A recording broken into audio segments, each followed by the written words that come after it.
No. Hello. Hello.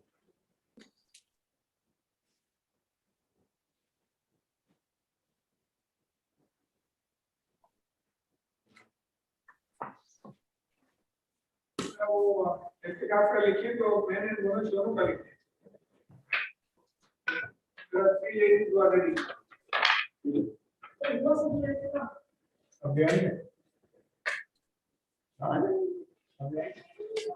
आ जाएंगे यार, क्या करें?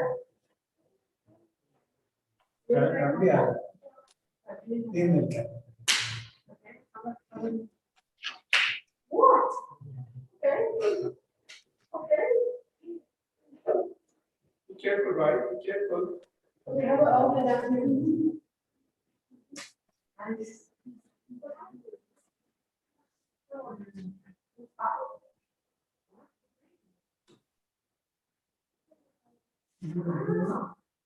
Awesome. Hey, can I do that in 1.5? Sure. Hey, down. Okay. Hello. Little.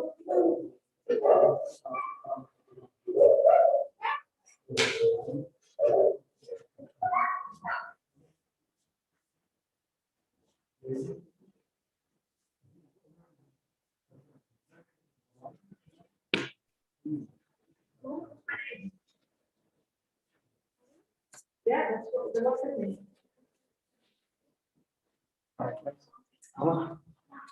What's that? This is it today? 18th.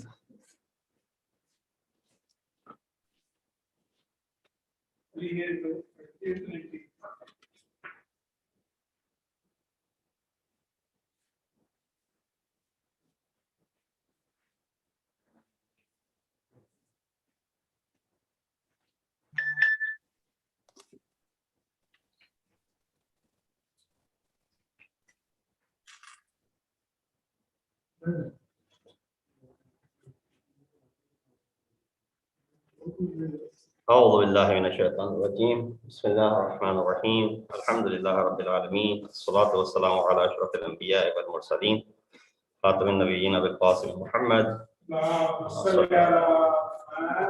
وأهل بيته الطيبين الطاهرين المعصومين الذين أذهب الله عنهم الرجس وطهرهم تطهيرا أما بعد السلام عليكم ورحمة الله وبركاته. Inshallah, we'll start our daily transmission of Ramadan program. Today being the 18th day of the month of Ramadan, inshallah we'll start with the juz number 18 of the Holy Quran. I will request Rayan, before I actually request Rayan, let's recognize the sponsors for tonight. The families of Dr. Aftab and Mrs. Nabi Hussain, Mr. Fayed and Mrs. Reza Fadl, Mr. Abbas and Mr. Salwa Hassan, Mr. Salman and Mr. Salman Mr. Syed Nari and Mr. Syed al-Fatah. Please recite Surah Al-Fatiha and 3 times to the plus for their Mahumeen as well.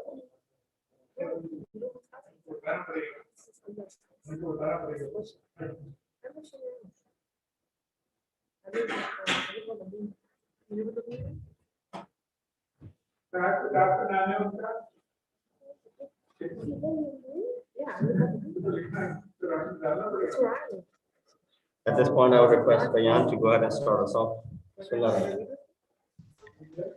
أعوذ بالله من الشيطان الرجيم بسم الله الرحمن الرحيم قد أفلح المؤمنون الذين هم في صلاتهم خاشعون والذين هم عن اللغو معرضون والذين هم للزكاة فاعلون والذين هم لفروجهم حافظون إلا على أزواجهم أو ما ملكت أيمانهم فإنهم غير ملومين فمن ابتغى وراء ذلك فأولئك هم العادون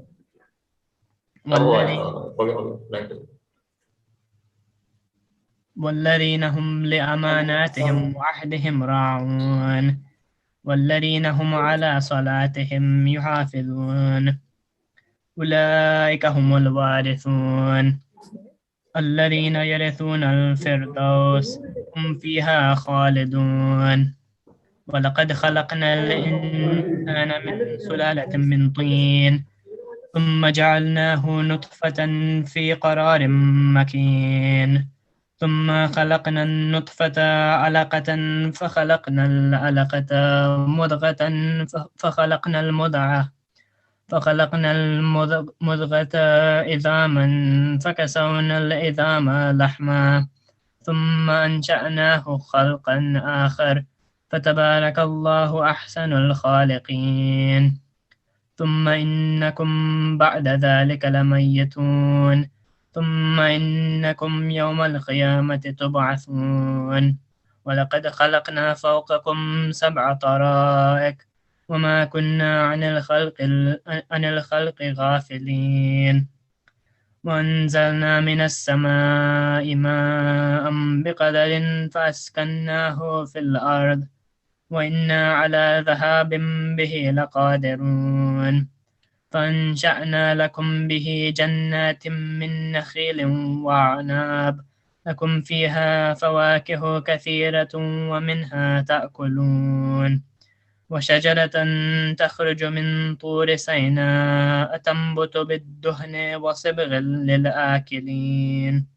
وإن لكم في الأنعام لعبرة نسقيكم مما في بطونها ولكم فيها منافع كثيرة ومنها تأكلون وعليها وعلى الفلك تحملون ولقد أرسلنا نوحا إلى قومه فقال يا قوم اعبدوا الله ما لكم من إله غيره أفلا تتقون فقال الملأ الذين كفروا من قومه ما هذا إلا بشر مثلكم يريد أن يتفضل عليكم ولو شاء الله لأنزل ملائكة ما سمعنا بهذا في آبائنا الأولين إن هو إلا رجل به جنة فتربصوا به حتى حين قال رب انصرني بما كذبون فأوحينا إليه أن اصنع الفلك بأعيننا ووحينا فإذا جاء أمرنا وفارت النور فاسلك فيها من كل زوجين اثنين وأهلك إلا من سبق عليه القول منهم ولا تخاطبني في الذين ظلموا إنهم مغرقون فإذا استويت أنت ومن معك على الفلك فقل الحمد لله الذي نجانا من القوم الظالمين وقل ربي أنزلني منزلا مباركا وأنت خير المنزلين إن في ذلك لآيات وإن كنا لمبتلين ثم أنشأنا من بعدهم قرنا آخرين وأرسلنا فيهم رسولا منهم أن اعبدوا الله ما لكم من إله غيره أفلا تتقون صدق الله العلي العظيم. أحسنتم جزاكم الله. بسم الله مرتضى भाई. أعوذ بالله من الشيطان الرجيم بسم الله الرحمن الرحيم وقال الملأ من قومه الذين كفروا وكذبوا بلقاء الآخرة وترفناهم في حياة الدنيا ما هذا إلا بشر مثلكم يأكل مما تأكلون منه ويشرب مما تشربون ولئن أطعتم بشرا مثلكم إنكم إذا لخاسرون أيعدكم أنكم إذا متم وكنتم ترابا وعظاما أنكم مخرجون هيهات هيهات لما توعدون إن هي إلا حياتنا الدنيا نموت ونحيا وما نحن بمبعوثين إن هو إلا رجل افترى على الله كذبا وما نحن له بمؤمنين قال رب انصرني بما كذبون قال عما قليل ليصبحن نادمين فأخذتهم الصيحة بالحق فجعلناهم غثاء فبعدا لقوم الظالمين ثم أنشأنا من بعدهم قرونا آخرين ما تسبق من أمة أجلها وما يستأخرون ثم أرسلنا رسلنا تترى كلما جاء أمة رسولها كذبوه فأتبعنا بعضهم بعضا وجعلناهم أحاديث فبعدا لقوم لا يؤمنون ثم أرسلنا موسى وأخاه هارون بآياتنا وسلطان مبين إلى فرعون وماليه فاستكبروا وكانوا قوما عالين فقالوا ونؤمن لبشرين مثلنا وقومهما لنا عابدون فكذبوهما فكانوا من المهلكين ولقد آتينا موسى الكتاب لعلهم يهتدون وجعلنا ابن مريم وأمه آية وآويناهما إلى ربوة ذات قرار ومعين صدق الله العلي العظيم.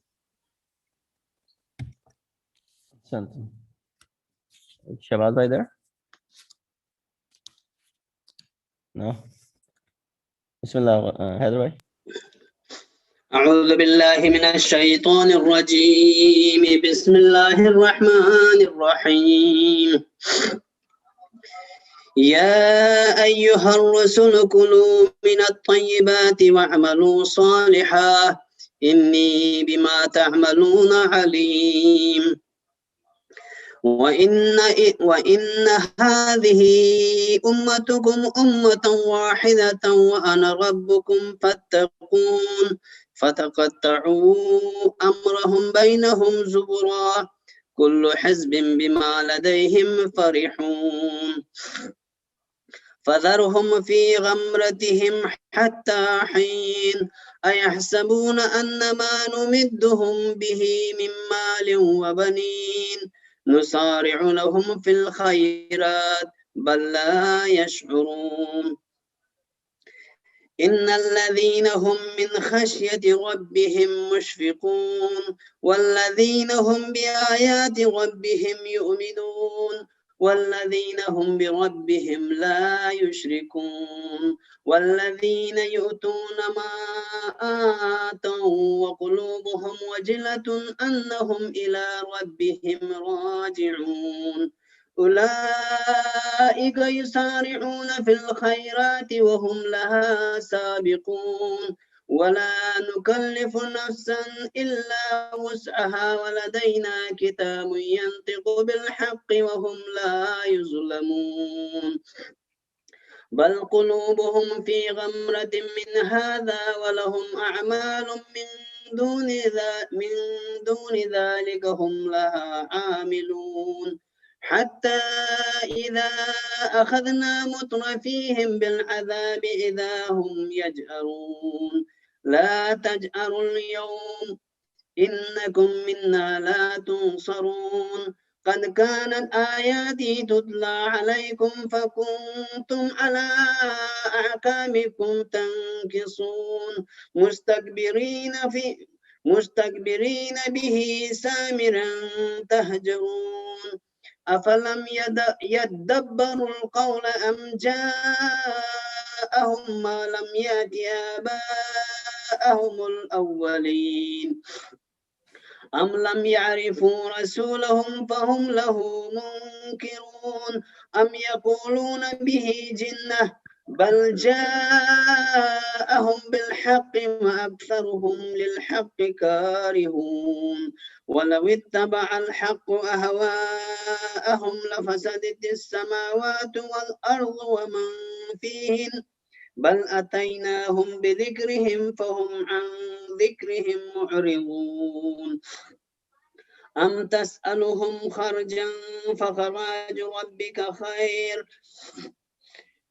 تسألهم خرجا فخراج ربك خير وهو خير الرازقين وإنك لتدعوهم إلى صراط مستقيم وإن الذين لا يؤمنون بالآخرة عن الصراط لناكبون ولو رحمناهم وكشفنا ما بهم من ضر للجوا في طغيانهم يعمهون ولقد أخذناهم بالعذاب فما استكانوا لربهم وما يتضرعون حتى إذا فتحنا عليهم بابا ذا عذاب شديد إذا هم فيه مبلسون وهو الذي أنشأ لكم السمع والأبصار والأفئدة قليلا ما تشكرون وهو الذي ذرأكم في الأرض وإليه تحشرون وهو الذي يحيي ويميت وله اختلاف الليل والنهار أفلا تعقلون بل قالوا مثل ما قال الأولون قالوا أئذا متنا وكنا ترابا وعزاما أئنا لمبعوثون لقد وعدنا نحن وآباؤنا هذا من قبل إن هذا إلا أساطير الأولين قل لمن الأرض ومن فيها إن كنتم تعلمون سيقولون لله قل أفلا تذكرون قل من رب السماوات السبع ورب العرش العظيم سيقولون لله قل أفلا تتقون قل من بيده ملكوت كل شيء وهو يجير ولا يجار عليه إن كنتم تعلمون سيقولون لله قل فأنا تسحرون بل أتيناهم بالحق وإنهم لكاذبون ما اتخذ الله من ولد وما كان معه من إله إذا لذهب كل ما اتخذ الله من ولد وما كان معه من إله إذا لذهب كل إله بما خلق ولعلى بعضهم على بعض سبحان الله عما يصفون عالم الغيب والشهادة فتعالى عما يشركون صدق الله العلي العظيم. بسم الله شباب. أعوذ بالله من الشيطان الرجيم بسم الله الرحمن الرحيم قل ربي إما تريني ما يوعدون ربي فلا تجعلني في القوم الظالمين وإنا على أن نريك ما نعدهم لقادرون ادفع بالتي هي أحسن السيئة نحن أعلم بما يصفون وقل ربي أعوذ بك من همزات الشياطين وأعوذ بك ربي أن يحضرون حتى إذا جاء أحدهم الموت قال رب ارجعون لعلي أعمل صالحا فيما تركت كلا إنها كلمات هو قائلها ومن ورائهم برزخ إلى يوم يبعثون فإذا نفخ في الصور فلا أنساب بينهم يومئذ ولا يتساءلون ومن ثقلت موازينه فأولئك هم المفلحون ومن خفت موازينه فأولئك الذين خاسروا أنفسهم في جهنم خالدون تلفاه وجوههم النار فهم فيها كالهون ألم تكن آياتي تتلى عليكم فكنتم بها تكذبون قالوا ربنا غلبت علينا شقوتنا وكنا قوما ضالين ربنا أخرجنا منها فإن عدنا فإنا ظالمون قال اخسئوا فيها ولا تكلمون إنه كان فريق من عبادي يقولون ربنا آمنا فاغفر لنا وارحمنا وأنت خير الراحمين فاتخذتموهم سخريا حتى أنسوكم ذكري وكنتم منهم تضحكون إني جزيتهم اليوم بما صبروا أنهم هم الفائزون قال كم لبستم في الأرض عدد سنين قالوا لبسنا يوما أو بعد يوم فاسأل العادين قال إن لبستم إلا قليلا لو أنكم كنتم تعلمون أفحسبتم أنما خلقناكم عبثا وأنكم إلينا لترجعون فتعالى الله المالك الحق لا إله إلا هو رب العرش الكريم ومن يدعو مع الله إلها آخر لا برهان له به فإنما حسابه عند ربه إنه لا يفلح الكافرون وقل رب اغفر وارحم وأنت خير الراحمين صدق الله العلي العظيم.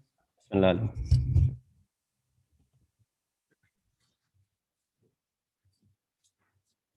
بسم الله الرحمن الرحيم سورة أنزلناها وفرضناها وأنزلنا فيها آيات بينات لعلكم تذكرون الزانية والزاني فاجلدوا كل واحد منهما مئة جلدة ولا تأخذكم بهما رأفة في دين الله إن كنتم تؤمنون بالله واليوم الآخر وليشهد عذابهما طائفة من المؤمنين الزاني لا ينكح إلا زانية أو مشركة والزانية لا ينكحها إلا زان أو مشرك وحرم ذلك على المؤمنين والذين يرمون المحصنات ثم لم يأتوا بأربعة شهداء فاجلدوهم 80 جلدة ولا تقبلون لهم شهادة أبدا وأولئك هم الفاسقون إلا الذين تابوا من بعد ذلك وأصلحوا فإن الله غفور رحيم والذين يرمون أزواجهم ولم يكن لهم شهداء إلا أنفسهم فشهادة أحدهم 4 شهادات شهادة بالله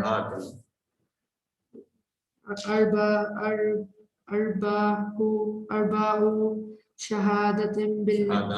شهادات بالله إنه لمن الصادقين والخامسة أن لعنة الله عليه إن كان من الكاذبين ويدرؤوا أنها العذاب أن تشهد أربع شهادات بالله إنه لمن الكاذبين والخامسة أن غضب الله عليها إن كان من الصادقين ولولا فضل الله عليكم ورحمته وأن الله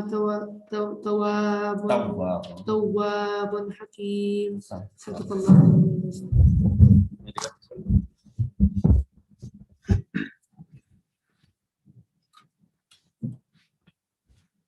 أعوذ بالله من الشيطان الرجيم. بسم الله الرحمن الرحيم. إن الذين جاءوا بالإفك عصبة منكم لا تحسبوه شرا لكم بل هو خير لكم لكل امرئ منهم ما اكتسب من الإثم والذي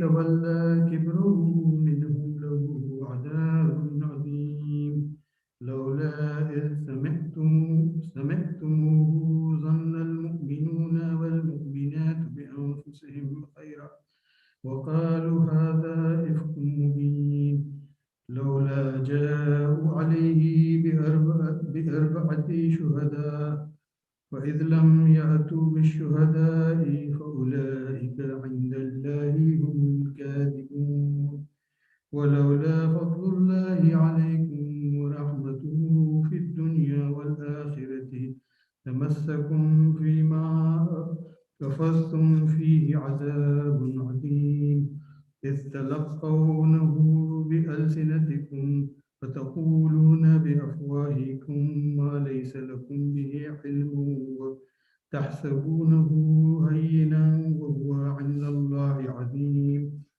ولولا إذ سمعتموه قلتم ما يكون لنا أن نتكلم بهذا سبحانك هذا بهتان عظيم يعظكم الله أن تعودوا لمثله أبدا إن كنتم مؤمنين ويبين الله لكم الآيات والله عليم حكيم إن الذين يحبون أن تشيع الفاحشة في الذين آمنوا لهم عذاب أليم في الدنيا والآخرة والله يعلم وأنتم لا تعلمون ولولا فضل الله عليكم ورحمته وأن الله رؤوف رحيم يا أيها الذين آمنوا لا تتبعوا خطوات الشيطان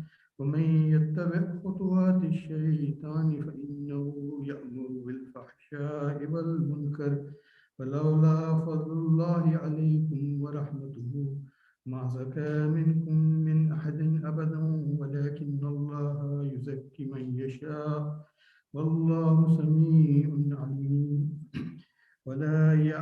ولا يأتلي أولو الفضل منكم والسعة أن يؤتوا أولي القربى والمساكين والمهاجرين في سبيل الله وليعفوا وليصفحوا ألا تحبون أن يغفر الله لكم والله غفور رحيم إن الذين يرمون المحصنات العافلات المؤمنات لعنوا في الدنيا والآخرة ولهم عذاب عظيم يوم تشهد عليهم ألسنتهم وأيديهم وأرجلهم بما كانوا يعملون يومئذ يوفيهم الله دينهم الحق ويعلمون أن الله هو الحق المبين الخبيثات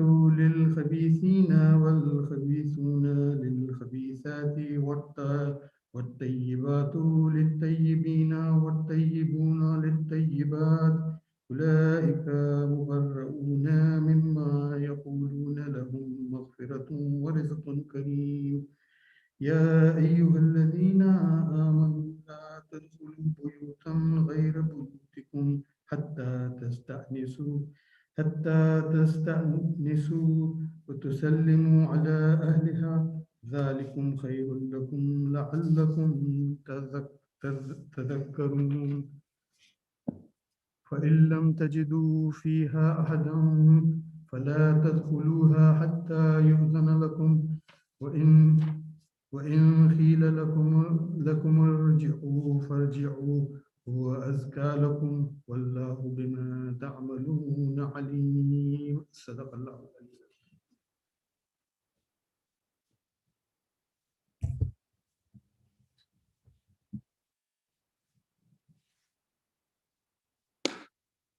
أعوذ بالله من الشيطان الرجيم بسم الله الرحمن الرحيم ليس عليكم جناح أن تدخلوا بيوتا غير مسكونة فيها متاع لكم والله يعلم ما تبدون وما تكتمون قل للمؤمنين يغضوا من أبصارهم ويحفظوا فروجهم ذلك أزكى لهم إن الله خبير بما يصنعون وقل للمؤمنات يغضضن من أبصارهن ويحفظن فروجهن ولا يبدين زينتهن إلا ما ظهر منها وليضربن بخمرهن على جيوبهن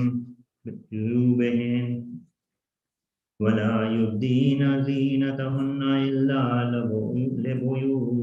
لبؤولتهن أو آبائهن أو آباء بؤولتهن أو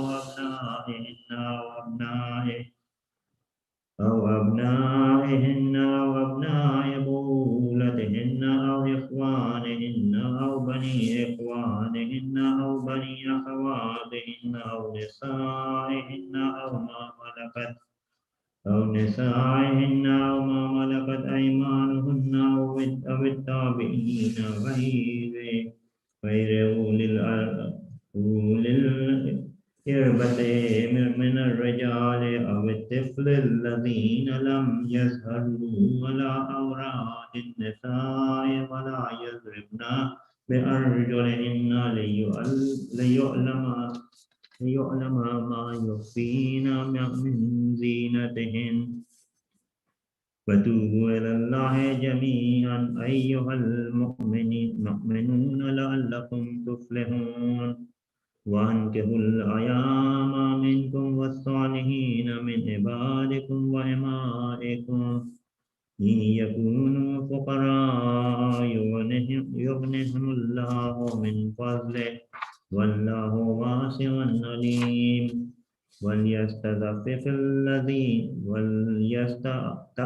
الذين لا يجدون نكاحا حتى يغنيهم الله من فضله والذين يبتغون الكتاب مما ملكت أيمانكم فكاتبوهم إن علمتم فيهم خيرا وآتوهم مما لله الذي آتاكم ولا تكرهوا فتياتكم على البغاء إن أردنا تحصنا لتبتغوا أرض الحياة الدنيا ومن يكرهن فإن الله من بعد إكراههن غفور رحيم ولقد أنزلنا عليكم آيات مبينات ومثلا من الذين خلوا من قبلكم وموعظة للمتقين الله نور السماوات والأرض مثل نوره مشكاة كمشكاة فيها مصباح المصباح في زجاجة الزجاجة كأنها كوكب دري يؤخذ من شجرة مباركة زيتونة لا شرقية ولا غربية يكاد زيتها يضيء ولو لم تمسسه نار نور على نور يهدي الله لنوره من يشاء ويضرب الله الأمثال للناس والله بكل شيء عليم في بيوت أذن الله أن ترفع ويذكر فيها اسمه يسبح له فيها بالغدو والآصال رجال لا تلهيهم تجارة ولا بيع عن ذكر الله وإقام الصلاة وإيتاء الزكاة يخافون يوما تتقلب فيه القلوب والأبصار ليجزيهم الله أحسن ما عملوا ويزيدهم من فضله والله يرزق من يشاء بغير حساب والذين كفروا أعمالهم كسراب بقية يحسبه الظمآن ماء حتى إذا جاءه لم يجده شيئا ووجد الله عنده فوفاه حسابه والله سريع الحساب كظلمات في بحر اللجي يغشاه موج من فوقه سحاب ظلمات بعضها فوق بعض إذا أخرج يده لم يكد يراها ومن لم يجعل الله له نورا فما له من نور ألم تر أن الله صدق الله.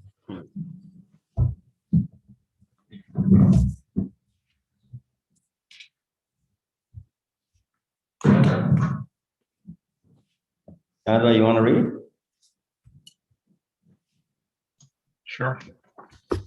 أعوذ بالله من الشيطان الرجيم بسم الله الرحمن الرحيم ألم تر أن الله يسبح له ما في السماوات والأرض والطير الصافات كل قد علم صلاته وتسبيحه والله عليم بما يفعلون ولله ملك السماوات والأرض وإلى الله المصير ألم تر أن الله يزجي سحابا ثم يؤلف بينه ثم يجعله ركاما فترى الودق يخرج من خلاله وينزل من السماء من جبال فيها من برد فيصيب به من يشاء ويصرفه عن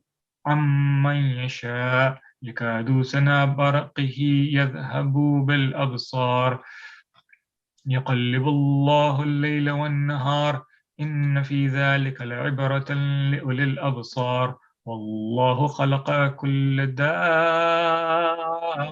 من ماء فمنهم من يمشي على بطنه ومنهم من يمشي على رجلين ومنهم من يمشي على أربع يخلق الله ما يشاء إن الله على كل شيء قدير لقد أنزلنا آيات مبينات والله يهدي من يشاء إلى صراط مستقيم ويقولون آمنا بالله وبالرسول وأطعنا ثم يتولى فريق منهم من بعد ذلك وما أولئك بالمؤمنين وإذا دعوا إلى الله ورسوله ليحكم بينهم إذا فريق منهم معرضون وإن يكن لهم الحق يأتوا إليه مذعنين أفي قلوبهم مرض أم ارتابوا أم يخافون أن يحيف الله عليهم ورسوله بل أولئك هم الظالمون. الله العظيم.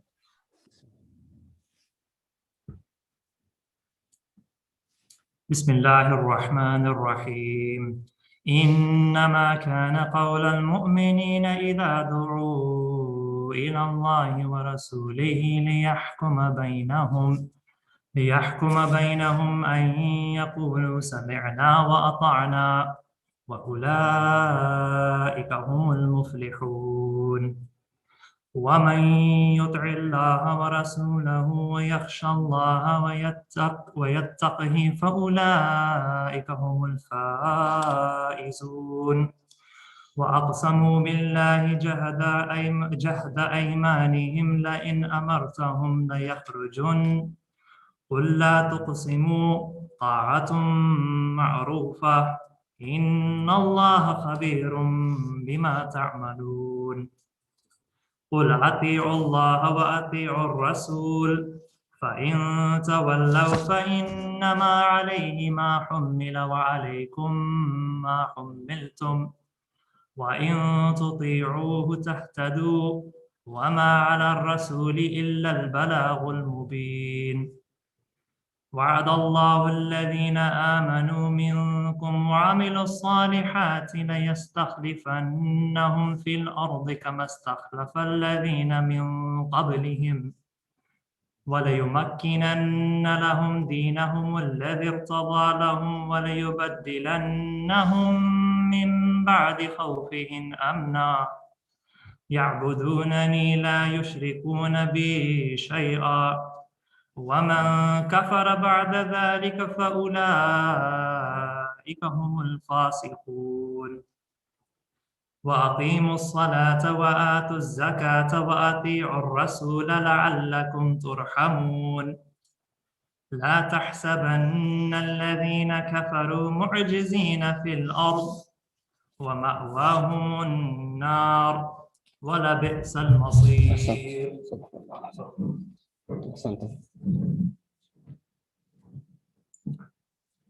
Jazakumullah for all of those who took part in the recitation.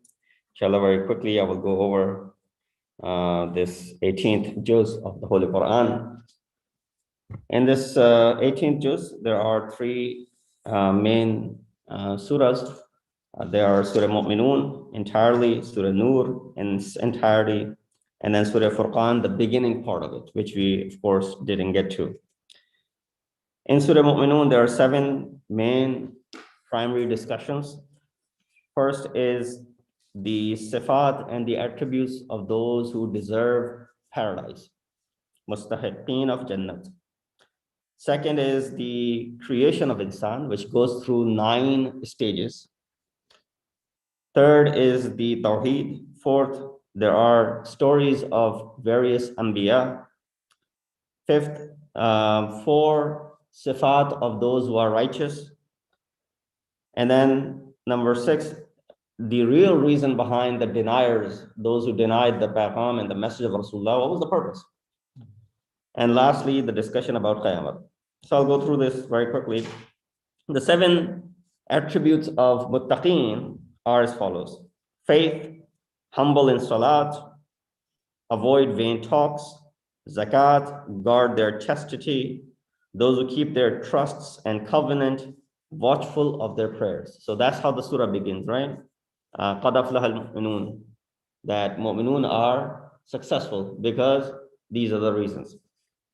As far as the creation of insan and the different steps of the creation are concerned, the ayat talks about that insan was created from clay and mentions the liquid, then becomes a clot, then it's a lump of flesh, then there's bone is added to it, then we clothe the bone with flesh, then we cause it to grow into another creation. These are the marahil and the steps that Allah mentions as far as the creation of insan. Third, about the tawheed, in the beginning of the surah, there were three main proofs and the evidences were given about the tawheed. So there are various aspects of looking at tawheed. Three is the reasons that are mentioned as far as tawheed is concerned is the takhliq of the heavens and the sky. You look up on the sky, did anyone else created it? Was there anyone else who created them? Second, the rain and that which grows from the ground. That is also refers towards the tawheed of Allah. Who else amongst you could do this? That is Allah subhanahu wa ta'ala. And lastly, the animals that God has created and the benefits that you take from them. That also leads to the tawheed of Allah subhanahu wa ta'ala. There are different dalail and the of Allah. One is burhane limmi, one is burhane inni, one which is from Allah to us through creation, and second is from the creation to Allah subhanahu wa ta'ala. That you look at the creations and then you understand that there is a creator. There are different stories of Anbiya, Hazrat Nuh and his ark, Noah's ark, Hazrat Musa and Hazrat Harun are mentioned, and Hazrat Isa along with his mother, Hazrat Maryam. The four sifat of those who are the good doers, one, they fear Allah. They have this fear of Allah subhanahu wa ta'ala. Now, fear is not being shaken up and scared to death. Fear of being washed by Allah subhanahu wa ta'ala. Fear of having a sense of responsibility. Third, they refrain from polytheism and show off. Riya is something which you don't find in their amal. Even though they do good deeds, but the fear of Allah that we have to return to Him, and He will He will measure our actions, and God knows which one of the actions are accepted. While they're doing good deeds, but still they are fearful that which one of the actions are accepted. Sixth discussion in this surah is about the real reason behind those who denied Rasulullah. So Quran mentions these reasons. Ayat mention these reasons. Reason for the deniers. You didn't bring anything new. They knew all of these teachings were there before. It wasn't that they weren't aware of your great morals. They already knew that you were Sadiq and Amin. They had already accepted that fact. They didn't even consider you insane. That was just, out of, maybe just annoyance.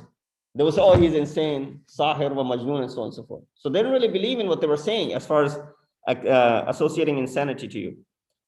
Their denial was not because you were asking for compensation. Oh, he's asking for money, so we're not going to believe in him. This person is not asking for anything, so we're going to believe in him. These weren't the real reasons. So these are the reasons that Allah mentions are not the real reasons for them denying you. The real reason, although, is that what you brought forth is against their desires. That is the real reason why they don't want to believe in what you're saying to them. And we can look at that. It's not just the kuffar and the polytheists of Makkah and Mushrikeen. Even you and I today, when we don't accept or believe, or when we don't follow some of the actions and the commands, this is because it goes against our desires. And lastly, the discussion about Qayamat. Second surah that we discussed is Surah Nur. There are two main discussions in it. First discussion is the 16 adab and ahkam that are mentioned. So of course, I won't have time to go through all of those. Majority of the discussions in the beginning were about the marriage related, nikah, and then nikah of, mushrikeen and mushrikat, mu'mineen and mu'minat, khabithin and khabisat, tayyibin and tayyibat, zani wa zaniya, and those discussions were mentioned in the beginning. And then the main ayah, which is called Ayat-e-Nur. So in Surah Nur, there's an ayah which is called Surah Nur. There's an ayat called which is Ayat-e-Nur. What is that ayat? Ayat number 35. Allahu nuru samawati wal ard. Mathalu nurihi kamishkatin fiha misbahun al misbahu fi zujaja. It says Allah is the light of the heavens and the earth. The parable of his light is the niche wherein there's a lamp. The lamp is in a glass. The glass is where a glittering star, lit from a blessed olive tree, neither eastern nor western. This ayat is filled with all of these similes, all of these, जिसको हम किनाया कहते हैं.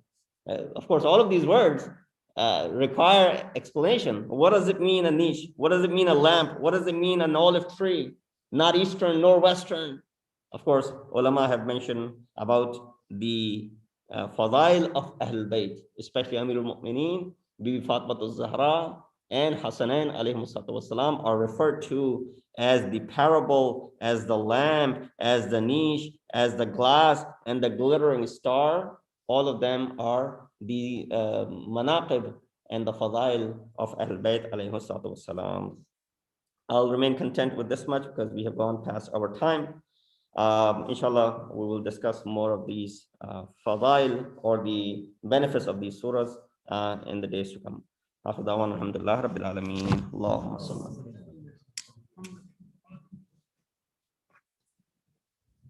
Bismillah with the dua.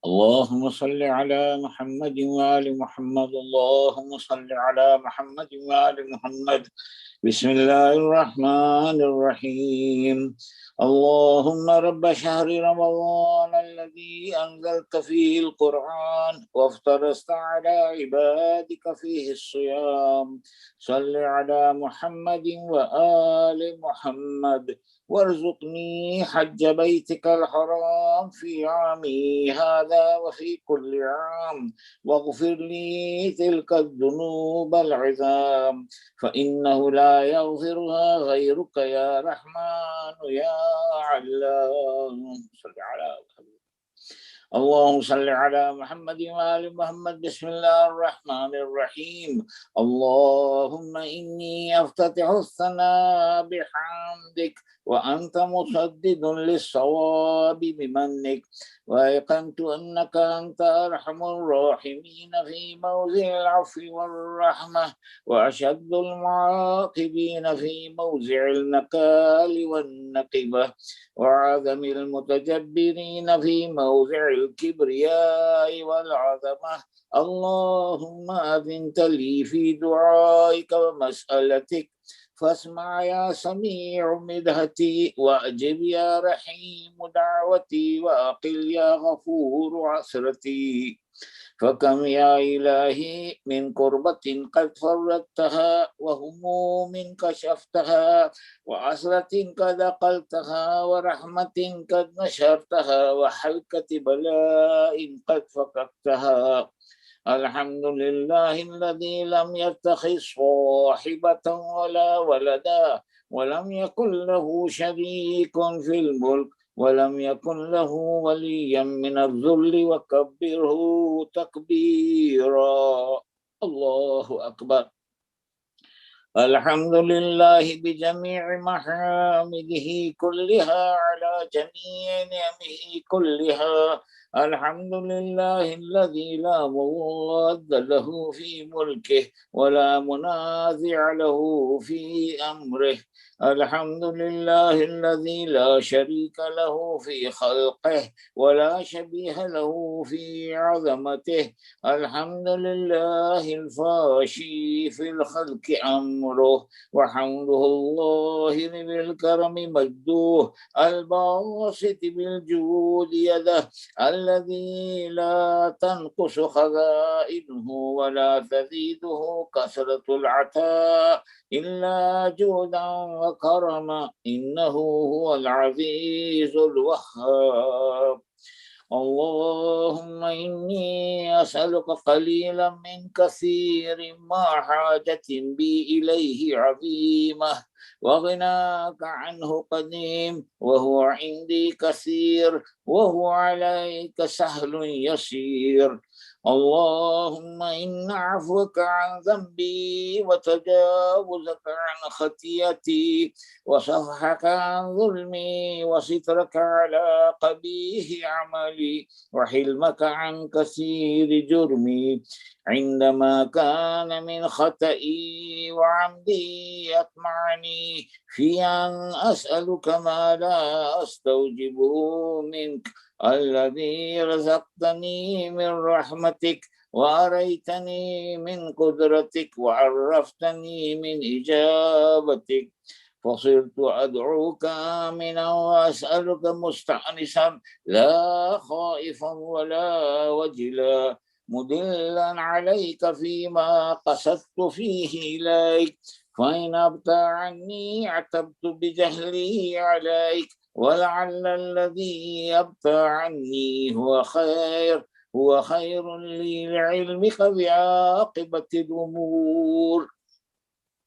فلم أر مولا كريما أصبر على عبد لئيم منك علي، يا ربي إنك تدعوني فأولي عنك، وتتحبب إلي فأتبغض إليك، وتتودد إلي فلا أقبل منك كأنني أتطول عليك، فلم يمنعك ذلك من الرحمة لي والإحسان إلي والتفضل علي بجودك وكرمك، فارحم عبدك الجاهل وجد عليه بفضل إحسانك، إنك جواد كريم.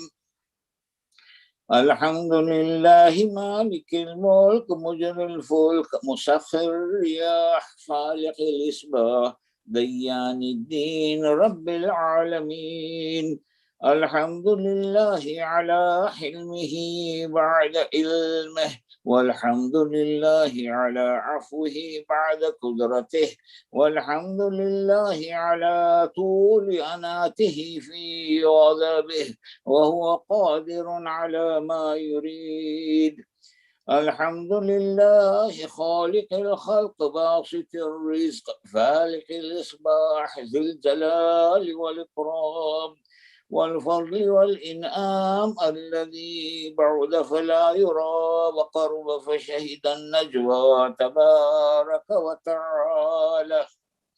الحمد لله الذي ليس له منازع يعادله ولا شبيه يشاكله ولا ظهير يعاضده، قهر بعزته العزاء وتواضع لعظمته العظماء فبلغ بقدرته ما يشاء.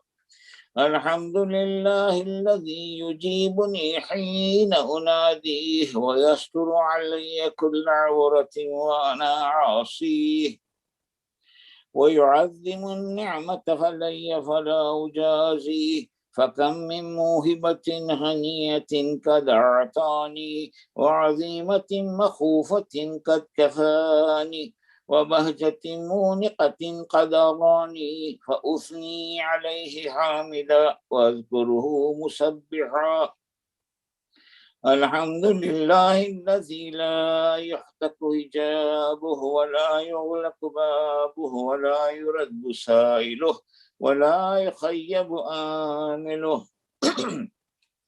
الحمد لله الذي يؤمن الخائفين وينجي الصالحين ويرفع المستضعفين ويدع المستكبرين ويهلك ملوكا ويستخلف آخرين. والحمد لله قاسم الجبارين مبير الظالمين مدرك الهاربين نكال الظالمين صريخ المستصرخين موضع حاجات الطالبين معتمد المؤمنين. الحمد لله الذي من خشيته ترعد السماء وسكانها وترجف الأرض وعمارها وتموج البحار ومن يسبح في غمراتها. الحمد لله الذي هدانا لهذا وما كنا لنهتدي لولا أن هدانا الله. الحمد لله الذي يخلق ولم يخلق ويرزق ولا يرزق ويطعم ولا يطعم ويميت الأحياء ويحيي الموتى وهو حي لا يموت بيده الخير وهو على كل شيء قدير.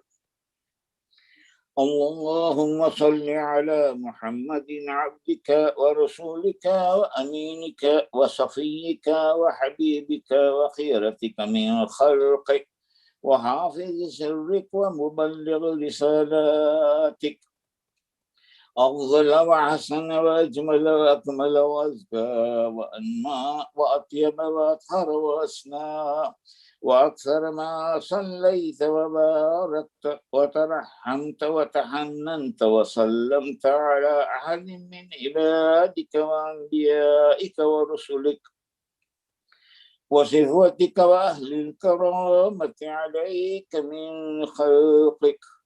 اللهم وصل على علي أمير المؤمنين ووصي رسول رب العالمين، عبدك ووليك وأخي رسولك وحجتك على خلقك وآيتك الكبرى والنبأ العظيم. وصل على الصديقة الطاهرة فاطمة الزهراء سيدتي نساء العالمين. وصل على سبتي الرحمة وإمامي الهدى الحسن والحسين سيدي شباب أهل الجنة. وصل على أئمة المسلمين علي بن الحسين ومحمد بن علي وجعفر بن محمد وموسى بن جعفر وعلي بن موسى ومحمد بن علي وعلي بن محمد والحسن بن علي والخلف الهادي المهدي حججك على عبادك وأمنائك في بلادك صلاة كثيرة دائمة. اللهم وصل على ولي أمرك القائم المؤمل والعدل المنتظر وحفظه بملائكتك المقربين وأيده بروح القدس يا رب العالمين.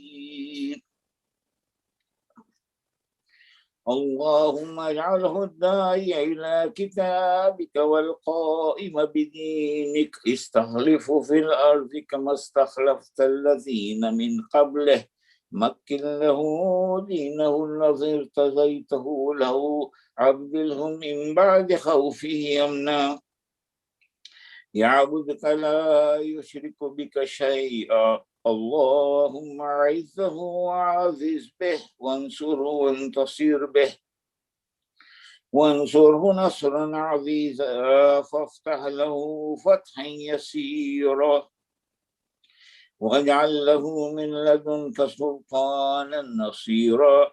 اللهم أظهر به دينك وسنة نبيك حتى لا يستخفي بشيء من الحق مخافة أحد من الخلق. اللهم إنا نذهب إليك في دولة كريمة تعز بها الإسلام وأهله وتذل بها النفاق وأهله وتجعلنا فيها من الدعاة إلى طاعتك والقادة إلى سبيلك وترزقنا بها كرامة الدنيا والآخرة. اللهم ما عرفتنا من الحق فهمنا وما قصرنا عنه فبلغنا. اللهم المم به شعثنا واشعب به صدعنا وارتق به فتكنا وكثر به قلتنا وعاذل به ذلتنا وأغن به عائلنا. واقض به عن مغرمنا واجبر به فقرنا وسد به خلتنا ويسر به يسرنا وبيز به وجوهنا وفك به أسرنا وأنجح به طلبتنا وأنجز به مواعيدنا واستجب به دعوتنا دعوتنا وعاتنا به سؤلنا وبلغنا به من الدنيا والآخرة آمالنا وعاتنا به فوق رغبتنا يا خير المسؤولين وأوسع المعتين اشف به صدورنا واذهب به غيظ قلوبنا وهدنا به بما اختلف فيه من الحق بإذنك إنك تهدي من تشاء إلى صراط مستقيم وانصرنا على عدوك وعدونا إلى الحق آمين اللهم إنا نشكو إليك فقد نبينا صلواتك عليه وآله وغيبة ولينا وكثرة عدونا وقلة عددنا وشدة الفتن بنا وتدهور الزمان علينا فصل على محمد وآله وعنا على ذلك بفتح منك تعجله وبذر تكشفه ونصر تعزه وسلطان حق تظهره ورحمة منك تجللناها وعافية منك تلبسناها برحمتك يا أرحم الراحمين محمد وآل محمد صلوات سورة فاتحة.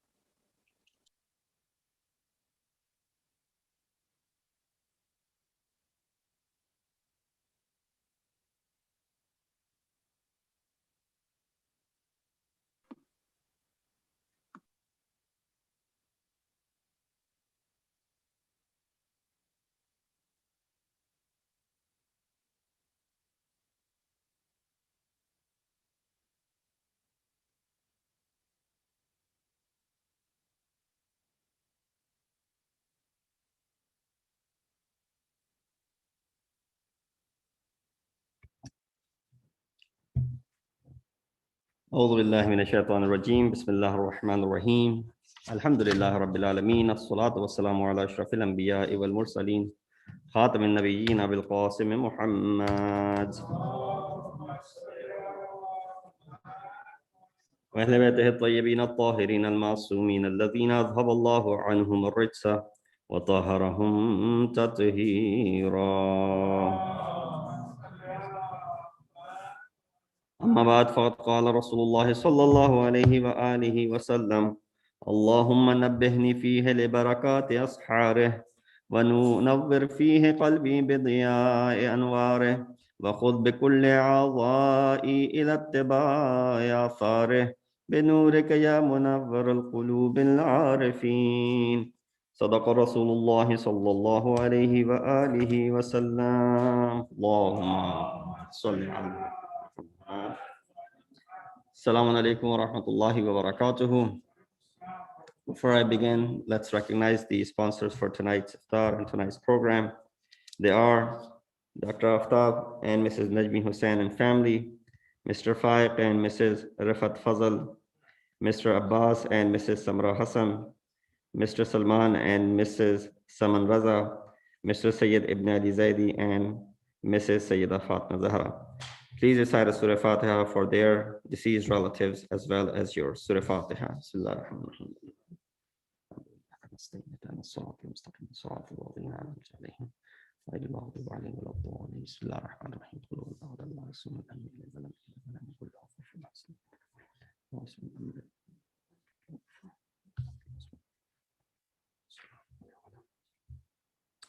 Just a reminder, inshallah, the upcoming programs, inshallah, starting from tomorrow night, we're going to be starting the series of 3 majalis commemorating the shahadat of Amir al-Mu'mineen Ali ibn Abi Talib alayhi salatu wassalam. Allahumma salli ala Muhammad wa ala. Tonight, of course, after Maghrib, it'll be the Shab Zarbat. I will discuss a little bit in reference to that so that we have taken tabarruk from it. But inshallah, tomorrow, Majlis will be with So, Salam, Marcia, Majlis, and inshallah, Matam and Noha towards the end. Program will be slightly different. It will start at 6 p.m. instead of 6:30. So as the program's been starting at 6:30, now tomorrow, inshallah, program will start at 6 p.m. with Quran and Dua Iftitah. So that gives us enough time, inshallah, to have a proper majlis. Tonight, after the program, inshallah, at 9:30 p.m., we will have the Amal for the first night of Laylatul Qadr.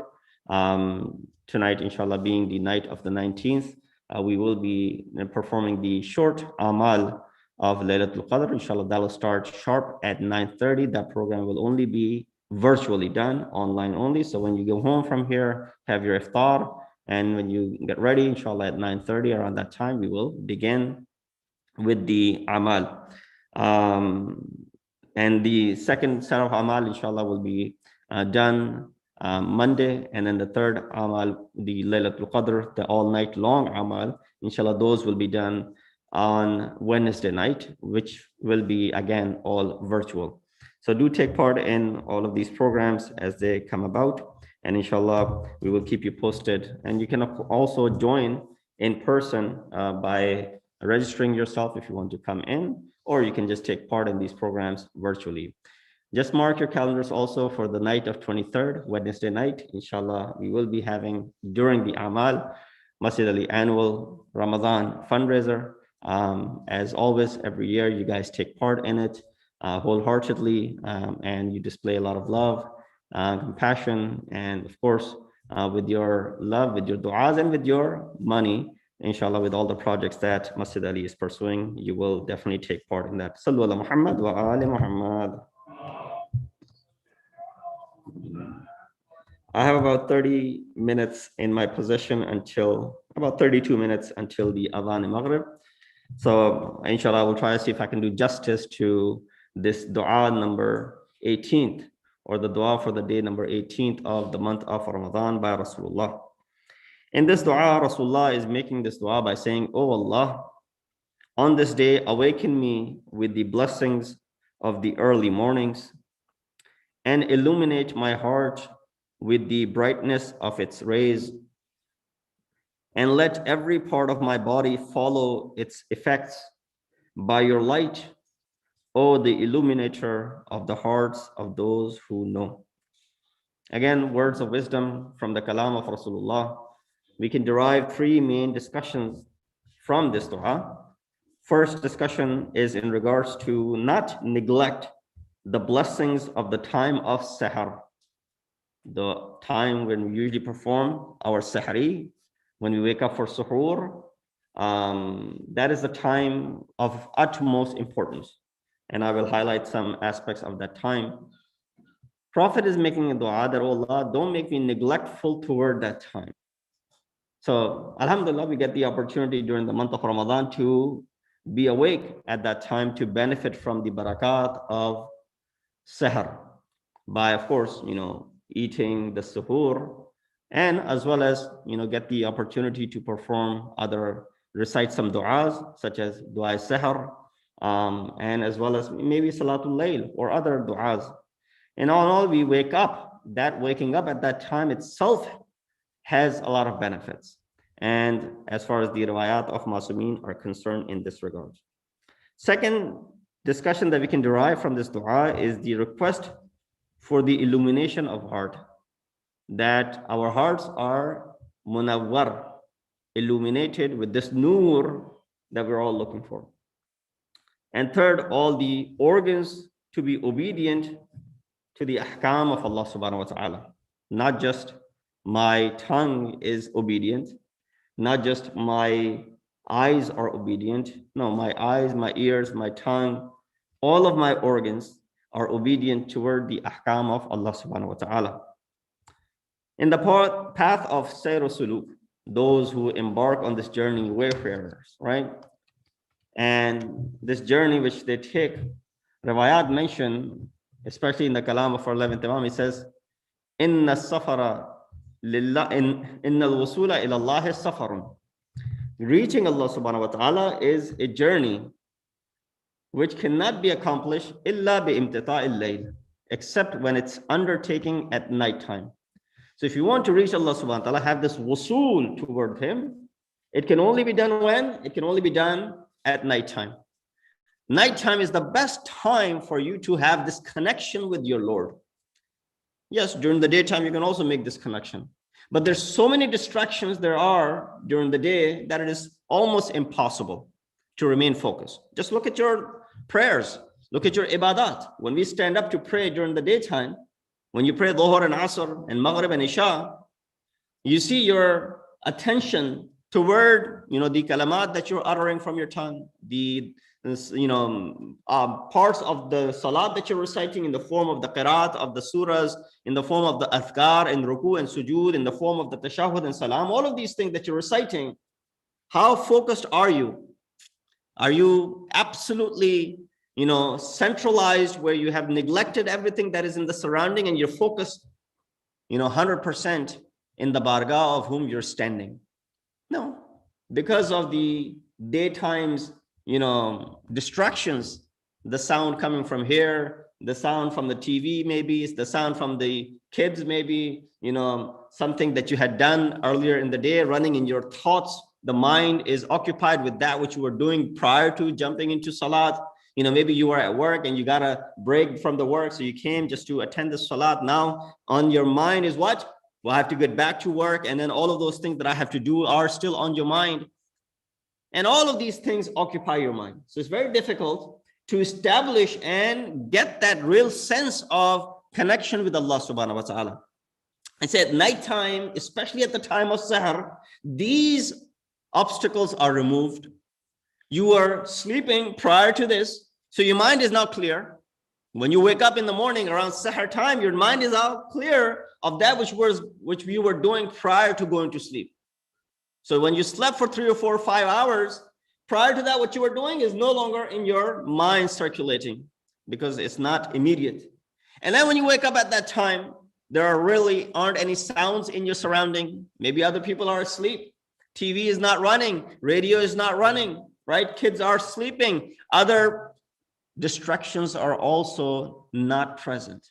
So when you perform salat and prayer at that time, that is really establishment of the connection with Allah subhanahu wa ta'ala.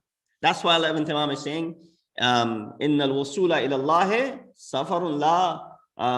It's not possible to attain this travel illa bi imtita'illah, unless you go ahead and perform this at the nighttime. So when we find that those who perform this sayr suluk, they make sure they pay attention towards the tahajjud and standing up at night time and making this to be the strongest of the wasila. That's why in Surah Bani Israel, we read in this ayah which says, وَمِنَ اللَّيْلِ فَتَهَجَّدْ بِهِ نَافِلَةً لَكَ عَسَىٰ أَن يَبْعَثَكَ رَبُّكَ مَقَامًا مَحْمُودًا. Speaking to Rasulullah, O Prophet, and from part of the night, pray with its additional worship for you. This nafilatul layl, right? What is that nafilatul layl? Referred to as salatul layl. It is expected that your Lord will resurrect you to a praised worthy station. Maqaman mahmuda. And Masumin mentioned this maqam mahmud refers to the shafa'at of Rasulullah. So Rasulullah is being ordered here in this part of this Quran, this ayat of Quran, to go ahead and stand at night to perform this nafilatul layl. You and I are also being recommended in this ayat. The only difference is Rasulullah, it is being made wajib upon him, and for us it remains what? Just like a nafila, which is mustahab if you perform it. At another place, this is a direct. If this ayat was in general speaking about all the mankind and not specifically to Rasulullah, the ayat of Surah Muzammil are in direct relation to Rasulullah when Allah says, Ya ayyuhal muzammil. Muzammil is one of the attributes of Rasulullah. Qumil layla illa qalila nisfahu awin qus minhu qalila aw zid alayhi warattilil Qur'ana tartila. Oh, you who have wrapped himself around in a cloak. So Rasulullah was someone who had, he said, Zammiluni to Hazrat Khadija, wrap me with this cloak. He said, stand and arise to pray at night except for little. Half of it, subtract a little bit from it, subtract or add a little bit from it.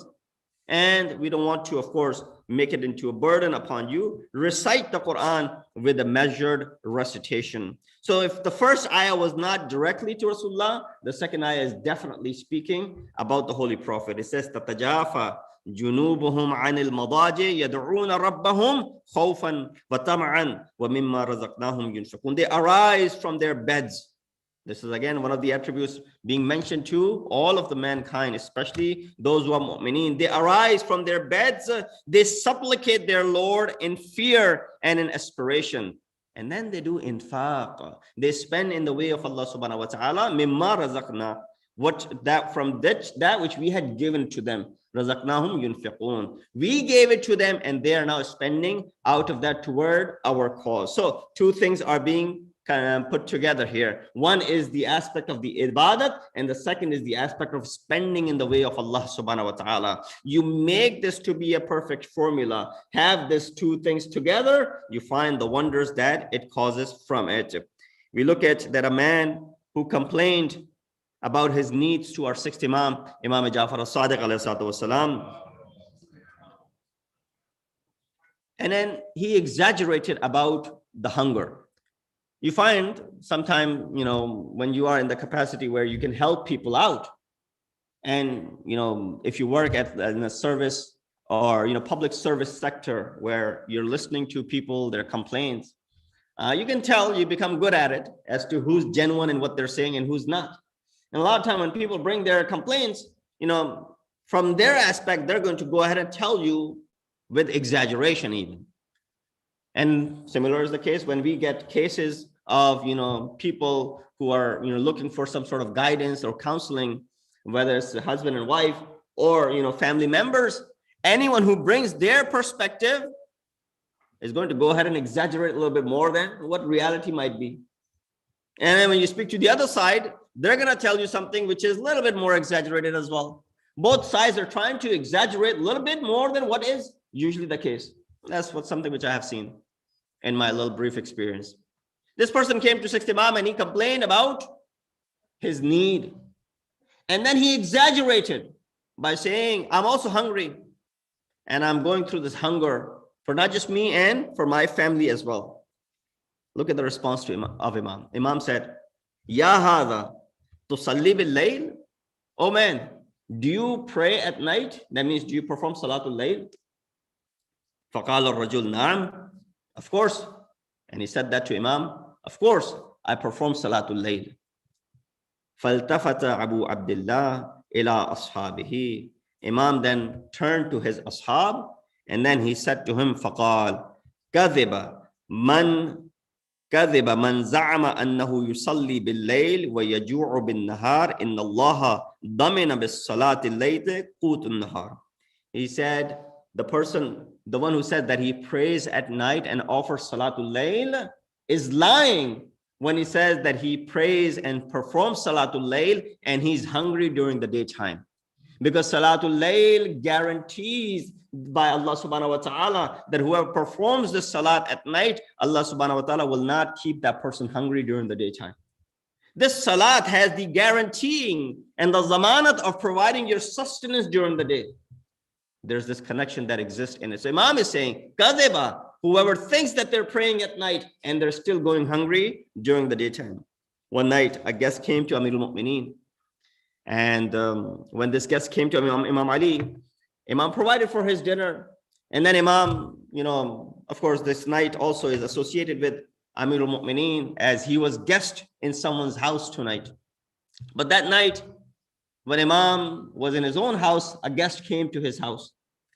Imam, provided food for him. And then because the guest was going to stay overnight, Imam provided for him to sleep. That man slept, and he slept all throughout the night. Even didn't wake up for Salatul Fajr, for example. While Amirul Mu'mineen spent the entire night in tazarru, in girya wazari, in weeping and crying and praying and worshiping Allah subhanahu wa ta'ala, which was a normal thing for him. Nothing new. This was his normal routine, that he would pray and perform this ibadat all night long. In fact, some riwayat mentioned that Imam used to do 1,000 rak'at on every night. When that man woke up, he said to Imam, I have never spent a night like you have, standing up in performance of ibadat all night long. So this man woke up after Fajr and he said to Imam that you were up all night doing ibadat. I have never spent one night in my life doing ibadat all night long. Imam smiled and he said, I too have never spent a night like what you have done tonight.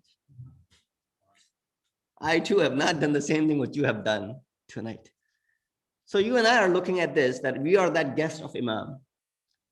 And when we recited that ayat yesterday, قُلْ اعْمَلُوا فَسَيَرَ اللَّهُ عَمَلَكُمْ. Go ahead and perform the action. Allah is going to be witness over your action. وَرَسُولُهُ, Rasul will be witness over your action. وَالْمُؤْمِنُونَ, and mu'mineen will be witness over your action. Who are these mu'minun?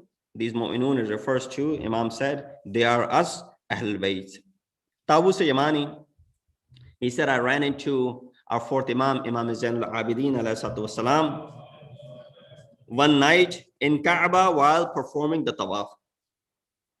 He said, I saw Imam weeping, doing munajat, making dua, and spent the night in supplication, in tadarru, in zari, and girya wazari. And I was witnessing Imam, the types of du'as that he was making, talking about the universe, talking about the world. And then Imam at occasions would be saying, oh Allah, if my actions are naqis and defective, oh Allah, overlook those naqs that is found in my actions. Oh Allah, forgive me, and making this tawbah and forgiveness all night long. I approached Imam and I said to him, I approached Imam and I said to him, oh Imam, you are Imam Masoom. Your grandfather is Rasulullah, your son of Imam Hussein, and your grandfather is Ali, and your grandmother is Fatima al-Zahra, and your great-grandfather is Rasulullah, and you're Imam yourself. And I see you making such dua at night time with weeping and crying and munajat, with the words that you were uttering. It was surprising to me. Imam looked at him and he said, خلق الله الجنة لمن أطاعه وإحسان وإن كان عبدا حبشيا وخلق الله النار لمن عصاه وإن كان سيدا قريشيا. Imam said, don't think the fact that I am, of course Imam is telling this for us, that how sometimes we show this pride, oh, because I belong to so-and-so clan and I come from so-and-so background, and because I am an alim, or because I am a Syed, or because I am from this country, or because I am from that country, and because I grew up over there, and or my color of skin is this, or my color of skin is that. Imam said, Allah created paradise for those liman ata'ahu, those who are obedient towards him. وَإِنْ كَانَ عَبْدًا حَبَشِيًا, even if that person was a slave from Habasha. Now, of course, Imam is giving the example because of how people treated the people of Habasha at that time. Looking at them slave, considering them to be very lowly people. So that's why Imam gave that example, but nothing against the people of Habasha. Imam said, Allah created the paradise for those who obey him, even if this person is a servant, a Habashi servant. And then Allah created the Jahannam, the Nar, the hellfire, for those who disobey him, even if that person was Sayyidan Quraishiyan. Even if that person was a Sayyid and was a Quraishi. Now, comparison between the two, because one is looked upon because of the nisbat that they have with Rasulullah, and the other one does not have that nisbat to Rasulullah. Imam said the criteria, the discerning factor between the two is ita'at and ghayri ita'at. Don't look at what a person is from, or where a person is from, and who and which clan or tribe they belong to, and these other attributes that you have associated. Rasulullah sallallahu alayhi wa alihi wasallam, in this regard, he mentioned, he said, La sahara illa fi thalathin, mutahajjid bil Quran, aw talib al ilm, aw arusin tuhda ila zawjiha. One should only stay up at night for one of these three reasons. First reason that he mentions, Salatul Layl, or to recite the Quran. Second, seeking knowledge, Talab al-ilm. And third is mentioned, newlywed who is being taken and sent to the husband's house. When they get married, I guess that's where the rukhsati in our cultures is usually at night time, and it takes, forever to the rukhsati to take place, and before the bride is then goes to the house of the husband. These are the three things that should be done at night time. Rasulullah is saying, spend in Salatul Layl or Quran. Brothers, we find this opportunity, especially during this month of Ramadan, to be able to expand upon it, that we might not have been able to do so during other months because of the fast. We have to wake up early in the morning anyway. Utilize this opportunity, because once you do this for 30 days in Ramadan, while you're still already waking up, it becomes your habit. And that which becomes your habit, that continues even after the month of Ramadan will be over. Ayat of Surah Hadid says, Ya ayyuhal ladhina amanu, ittaqullah wa aminu bi rasulihi, yu'tikum kiflayn min rahmatin, wa yaj'al lakum nuran tamshuna bihi wa yaghfir lakum. The second portion of the dua of Rasulullah was to request for the nuraniyat of your heart, making the dua that our hearts become what? Nurani, become illuminated with the nur. What is this nur that is being mentioned? He said, oh, you who have faith, be wary of Allah and have faith in his apostle. He will grant you a double share of his mercy and a light to walk by, and he will forgive you, and Allah is all forgiving and all merciful. Here, kiflayn min rahmateh, one could be this could be internal nur and other forgiveness from Allah, as it mentions in the continuation of the verse. There are certain actions that provide the nur of the heart and as well as the face. I don't know if you've been able to notice certain faces, you look at them and you say, MashaAllah, kya nur tapak raha hai sab. Right? Sometimes you might say it out of, just to, show it to someone, takallufan, kisi ko aap bolenge ki, haan, MashaAllah, kya nur baras raha hai. But majority of the time, when you see someone with that nur on their face, you say, MashaAllah, what a nur that we can see. What is this nur that you see on the face? Was it not there before? And you say, yeah, absolutely. It was not there before. And now we see this nur. So it's not something that their face complexion has changed. But all of a sudden, the face has become so that it seems as if there's nur emerging from it. And there are riwayat about it, that a person who, recites certain things that are mentioned, or as far as the dua ahad is concerned, if he recites it 40 days in a row, for example, that person will be raised with Imam Zamana, for example. Or certain adhkar, if they are recited, Allah subhanahu wa ta'ala will bring the nur out of that person's heart. These riwayat are there and we don't doubt them. And the example that I gave you, a lot of time you see someone's face and you say, MashaAllah, kya nur tapak raha. And then on the contrary, you see certain people on the TV and said, there's nothing what you call nur on their face. The opposite of nur is what you see on their face. Khubuth, for example, is something what you see on their faces. And we call that in Urdu something else. Magar, that's what you can tell. And that is something which is a reality. With that said, what is it that causes the nur of your faces and the nur of your heart? Of course, if you can gain the nur of the heart, automatically it will bring the nur onto your faces. But you can work towards getting the nur of the heart and the face as well. Amir al-Mu'mineen, Imam al-Muttaqeen Ali ibn Abi Talib ﷺ said, he said, Akthir samtaka yatawaffar fikruka wa yastanir qalbuka wa yaslim nas min jadik. Increase quietness, being quiet. Samt, as-samtu zainun. Sometimes being silent is actually what? Zinat. Not talking is actually the opposite of embellishment and zinat. No, remaining silent sometimes is actually considered to be zinat. Because the more you talk, the more you're going to prone to making mistakes. Al-mar'u makhbu'un tahta lisane. Person is hidden under his tongue. The moment he opens his tongue, good or bad, could be seen by the people. Amir al-Mu'mineen said, increase in your quietness. That means what? Remaining silent. Don't need to talk a lot, so that your contemplation expands. Because the more you remain silent, the more fikr and thinking and contemplation will come to your mind. The more you talk, you're not letting any contemplation and fikr enter into your minds. Your heart illuminates because of that, and people are safe from your hands. What is the connection Imam is making over here? He said, when you speak less and you show the samt, which is also considered to be zinat, that leads to the nur and the illumination of the heart.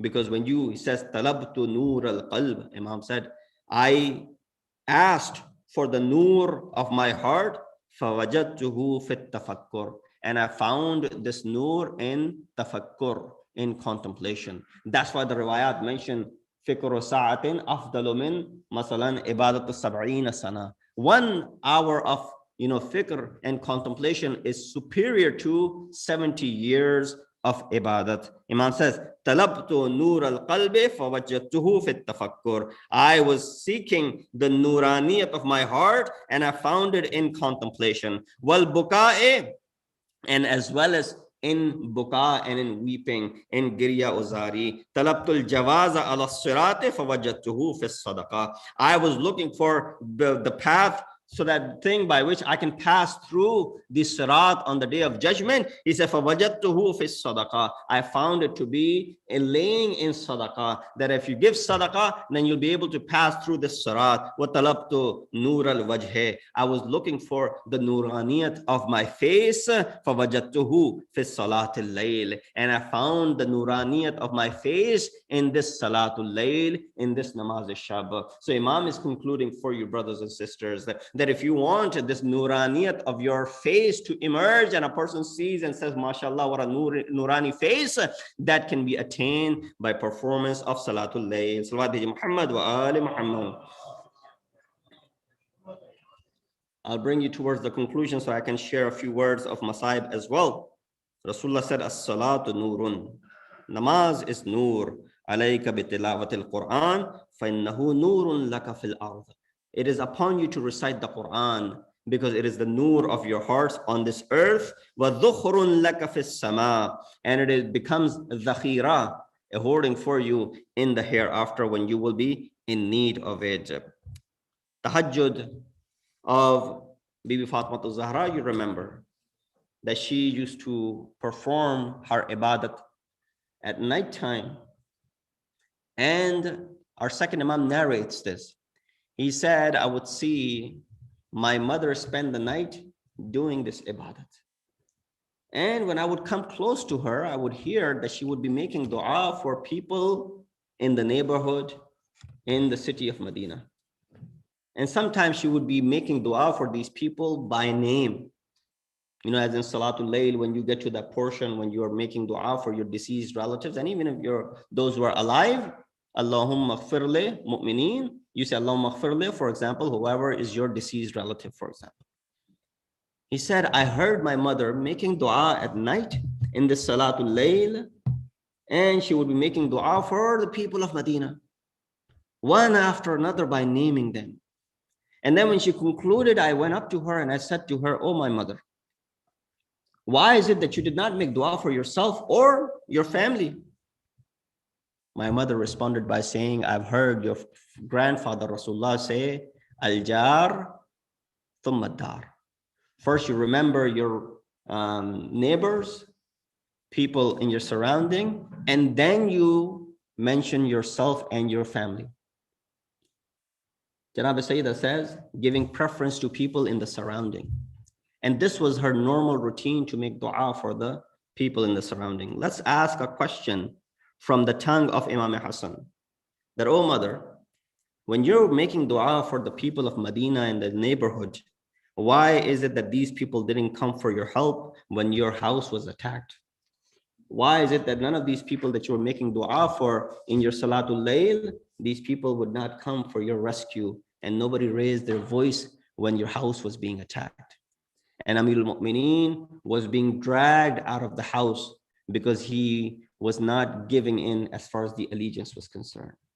Janab Sayyidah suffered a great deal. When we look at this night, Amir al-Mu'mineen remembers Sayyidah.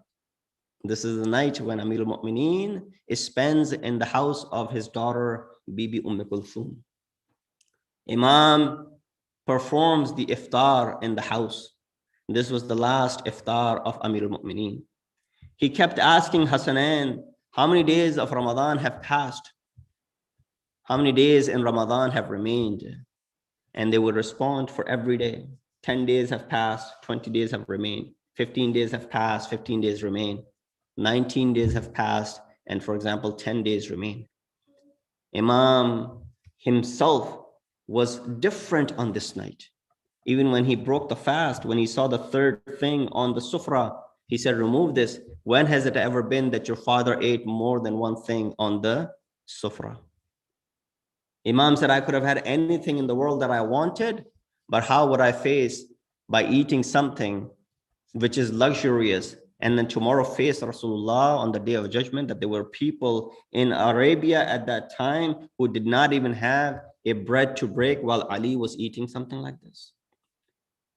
Imam ﷺ looks up on the sky and he sees the sky is red. Imam wants to leave the house. He wasn't feeling well. The daughter said, oh, my father, don't go tonight. Send Hassan to go ahead and lead the prayer. Why do you have to go? Imam said, no, I must go.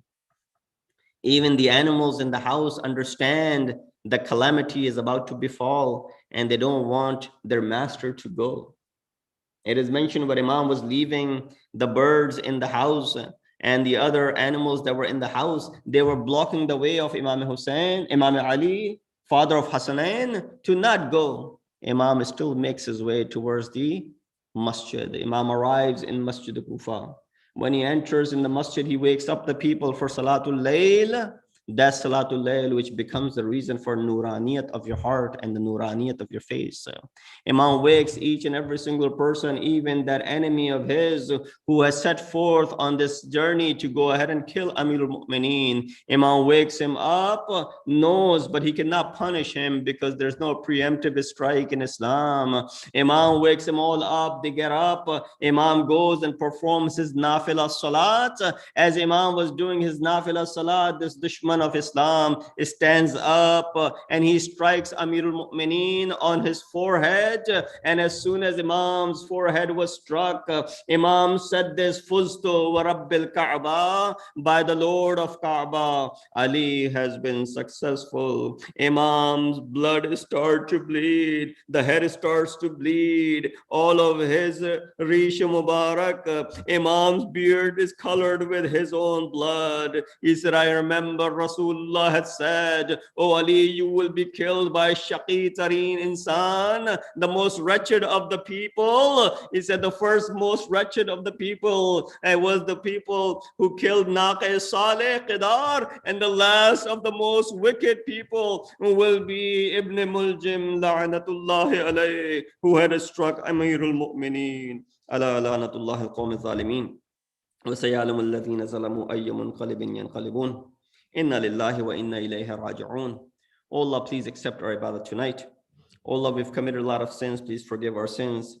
Oh Allah, give us the tawfiq and ability to take full advantage of this night of Qadr while we mourn for the night of the Zarbat of Amirul Mu'mineen. Oh Allah, give us the opportunity to witness the Imam of our time. Make us amongst the helpers and the soldiers of Imam. Wa akhiru da'wana and alhamdulillah rabbil alameen. Allahumma salli ala. Inshallah, we have 1 minute until Namaz-e-Maghrib. Before we go for the Adhan, I would remind you that inshallah at 9:30, we will be having the Amal of Shab-e Qadr. Inshallah, we'll start at 9:30. We'll give you a few minutes to join in so that everyone and maximum people can benefit from it.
أعوذ بالله من الشيطان الرجيم. بسم الله الرحمن الرحيم. إن الله وملائكته يصلون على النبي يا أيها الذين آمنوا صلوا عليه وسلموا تسليما.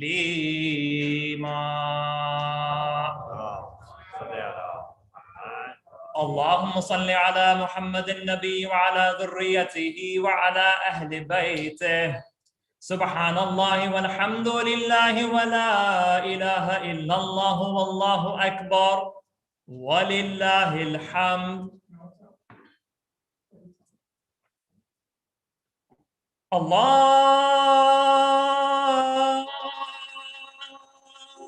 أكبر الله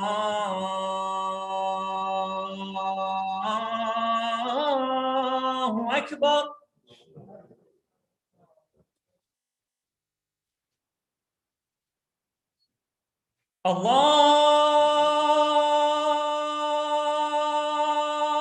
الله أكبر الله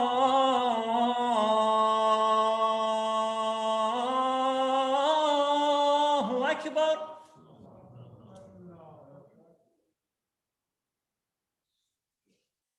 أشهد أن لا إله إلا الله.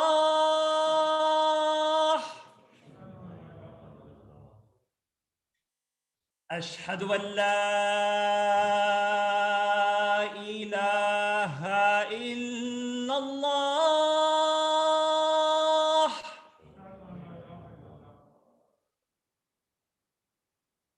أشهد أن محمدًا رسول الله.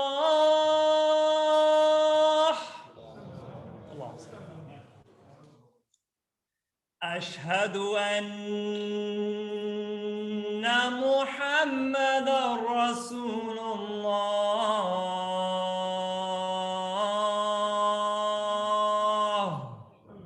اللهم صل. أشهد أن عليًا ولي الله. اللهم صل. أشهد أن عليًا ولي الله.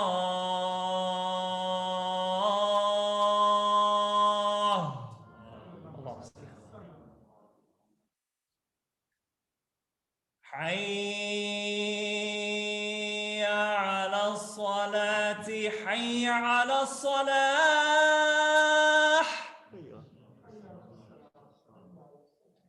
حي على الفلاح حي على الفلاح.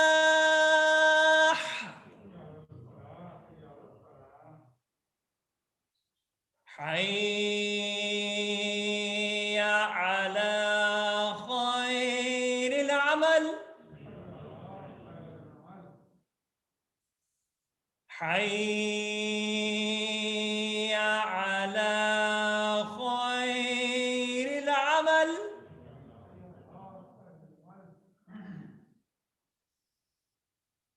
الله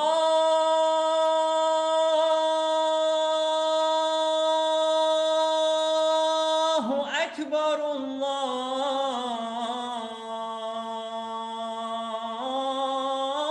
الله أكبر. لا إله إلا الله.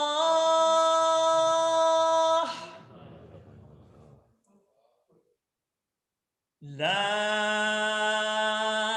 إله إلا الله.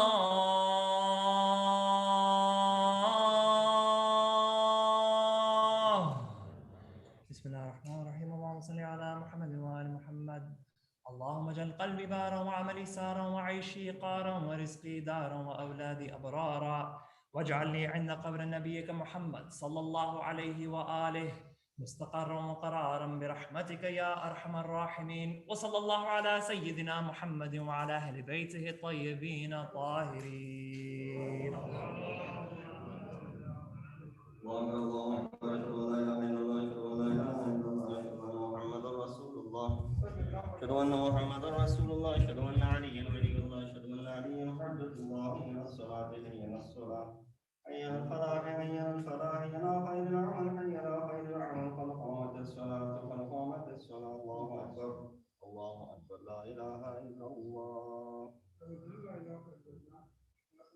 الله أكبر بسم الله الرحمن الرحيم الحمد لله رب العالمين الرحمن الرحيم مالك يوم الدين إياك نعبد وإياك نستعين اهدنا الصراط المستقيم صراط الذين أنعمت عليهم غير المغضوب عليهم ولا الضالين بسم الله الرحمن الرحيم إنا أعطيناك الكوثر صل لربك وانحر إن شانئك هو الأبتر الله أكبر سبحان الله سبحان الله سبحان الله سبحان ربي العظيم وبحمده سمع الله لمن حمده الله أكبر سبحان الله سبحان الله سبحان الله سبحان ربي الأعلى وبحمده الله أكبر أستغفر الله ربي وأتوب إليه سبحان الله سبحان الله سبحان الله سبحان ربي الأعلى وبحمده الله أكبر بحول الله وقوته يقول الله بسم الله الرحمن الرحيم الحمد لله رب العالمين الرحمن الرحيم مالك يوم الدين إياك نعبد وإياك نستعين صراط الذين أنعمت عليهم غير المغضوب عليهم ولا الضالين بسم الله الرحمن الرحيم قل هو الله أحد الله الصمد لم يلد ولم يولد ولم يكن له كفوا أحد ذلك الله ربي الله أكبر اللهم صل على محمد وآل محمد ربنا آتنا في الدنيا حسنة وفي الآخرة حسنة وقنا عذاب النار بجاه محمد وآله الأطهار الله أكبر سبحان الله سبحان الله سبحان الله سبحان ربي العظيم وبحمده سمع الله لمن حمده الله أكبر سبحان الله سبحان الله سبحان الله سبحان ربي الأعلى وبحمده الله أكبر أستغفر الله ربي وأتوب إليه الله أكبر سبحان الله سبحان الله سبحان الله سبحان ربي الأعلى وبحمده الله أكبر الحمد لله أشهد أن لا إله إلا الله وحده لا شريك له أشهد أن محمدا عبده ورسوله اللهم صل على محمد وآل محمد بحول الله وقوته يقول وأقول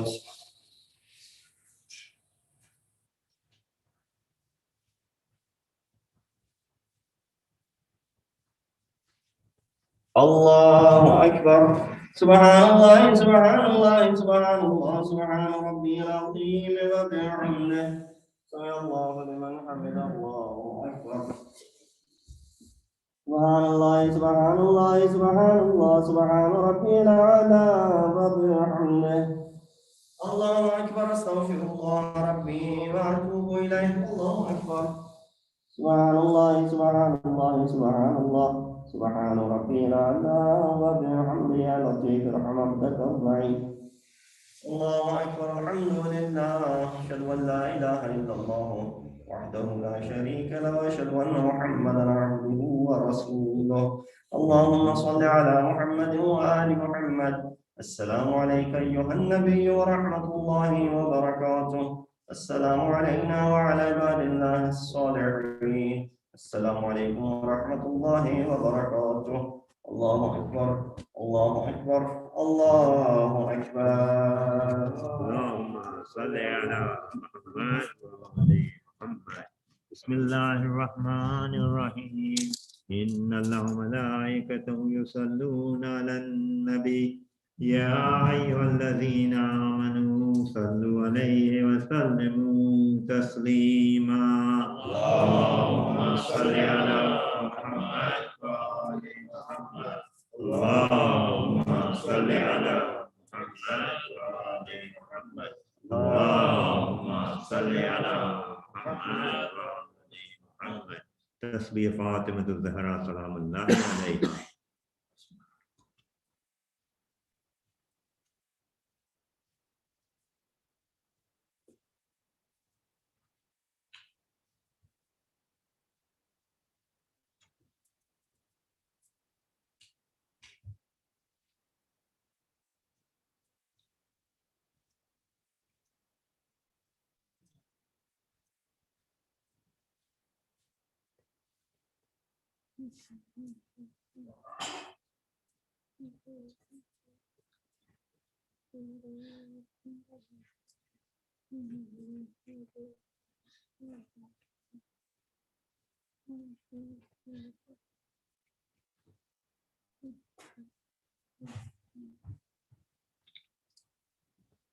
اللهم صل على محمد وآل محمد.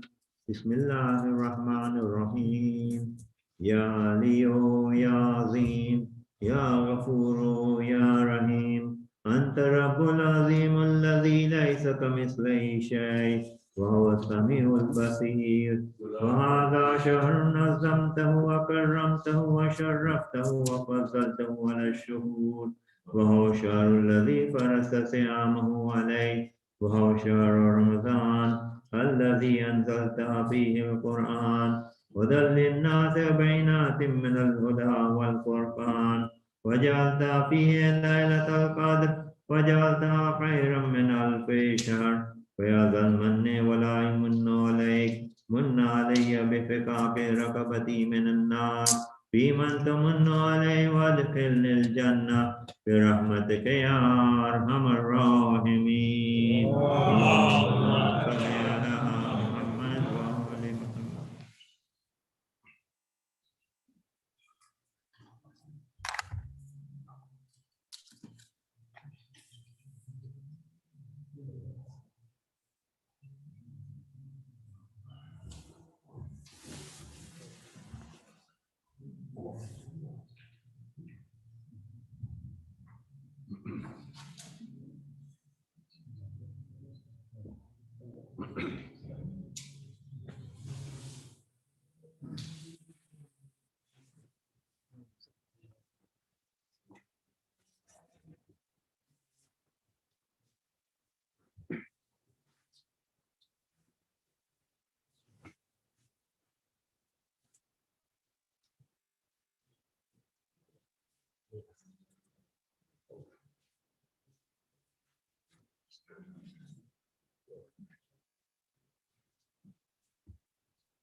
الله أكبر الله أكبر.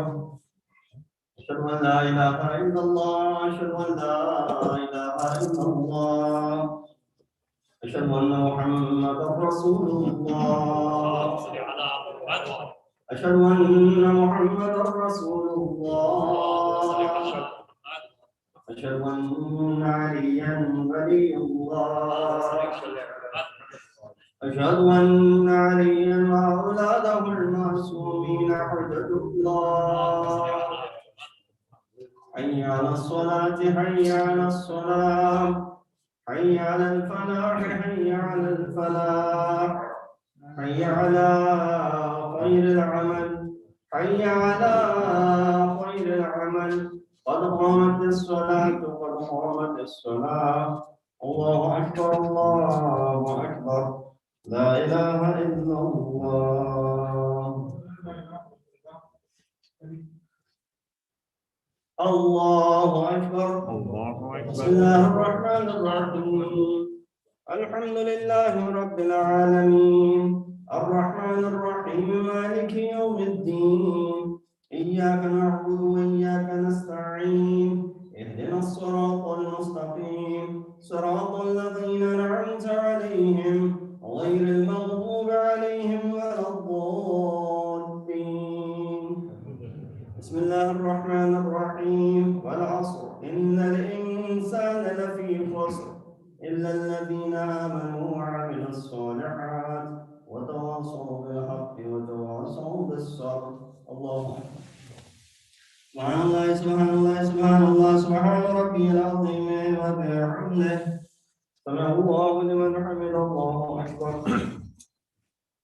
سبحان الله سبحان الله سبحان الله سبحان ربي الأعلى وبحمده الله أكبر أستغفر الله ربي وأتوب إليه الله أكبر سبحان الله سبحان الله سبحان الله سبحان ربي الأعلى وبحمده الله أكبر بحول الله وقوته فقوم وقعد بسم الله الرحمن الرحيم الحمد لله رب العالمين الرحمن الرحيم مالك يوم الدين إياك نعبد وإياك نستعين اهدنا الصراط المستقيم صراط الذين أنعمت عليهم غير المغضوب عليهم ولا الضالين بسم الله الرحمن الرحيم قل هو الله أحد الله الصمد لم يلد ولم يولد ولم يكن له كفوا أحد ذلك الله ربي الله أكبر اللهم صل على محمد وآل محمد وربنا افرغ علينا الصبر وثبت أقدامنا وانصرنا على القوم الكافرين بجاه محمد وآله الطاهرين الله أكبر سبحان الله سبحان الله سبحان الله سبحان ربي العظيم وبحمده سمع الله لمن حمد الله أكبر سبحان الله سبحان الله سبحان الله سبحان ربي الأعلى وبحمده الله أكبر أستغفر الله ربي وأتوب إليه الله أكبر سبحان الله سبحان الله سبحان الله سبحان ربي الأعلى وبحمده الله أكبر الحمد لله أشهد أن لا إله إلا الله وحده لا شريك له وأشهد أن محمدا عبده ورسوله اللهم صل على محمد وآل محمد بحول الله وقوته يقوم ويقعد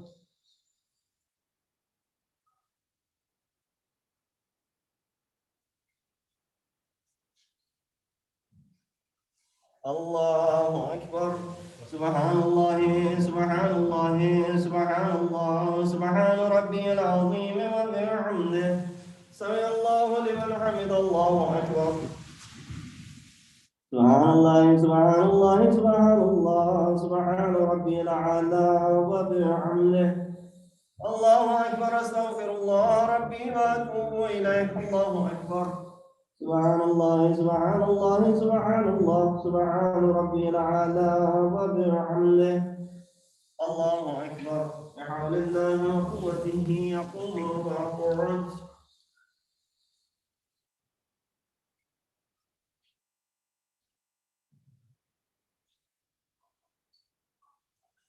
الله أكبر سبحان الله سبحان الله سبحان الله سبحان ربي العظيم وبحمده سمع الله لمن حمد الله أكبر سبحان الله سبحان الله سبحان الله سبحان ربي الأعلى وبحمده الله أكبر أستغفر الله ربي وأتوب إليه الله سبحان الله سبحان الله سبحان الله سبحان ربي الأعلى وبحمده يا لطيف برحمتك الضعيف الله أكبر الحمد لله أشهد أن لا إله إلا الله وحده لا شريك له وأشهد أن محمدا عبده ورسوله اللهم صل على محمد وآل محمد. السلام عليك أيها النبي ورحمة الله وبركاته. السلام علينا وعلى عباد الله الصالحين. السلام عليكم ورحمة الله وبركاته. الله أكبر، الله أكبر، الله أكبر. اللهم صل على محمد وآل محمد. بسم الله الرحمن الرحيم. إن الله وملائكته يصلون على النبي يا أيها الذين آمنوا صلوا عليه وسلموا تسليما. اللهم صل على محمد وآل محمد. اللهم صل على محمد وآل محمد. اللهم صل على محمد وآل محمد. تسبيح فاطمة الزهراء سلام الله عليها.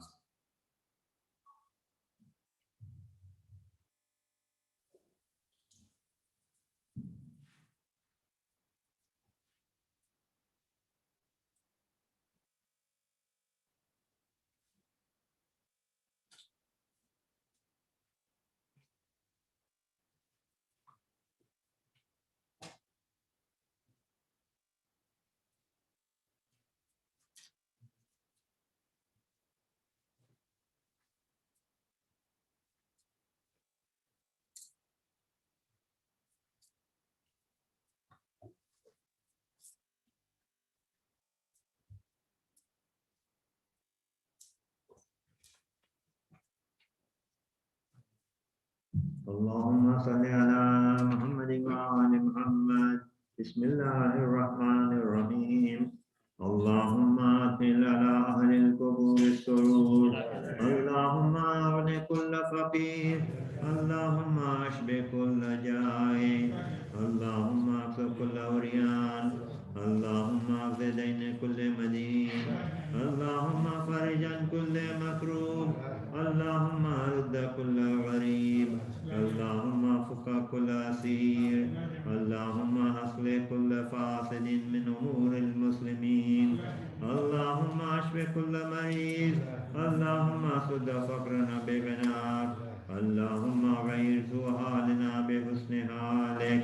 اللهم اقض عنا الدين واغننا من الفقر إنك على كل شيء قدير. اللهم صل على محمد وآل محمد.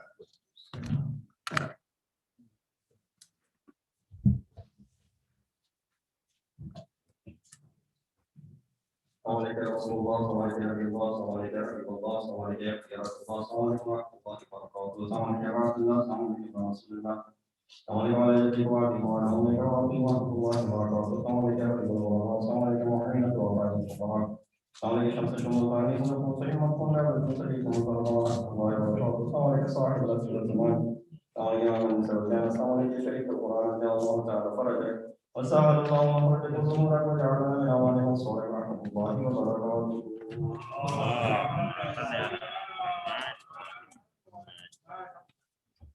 اللهم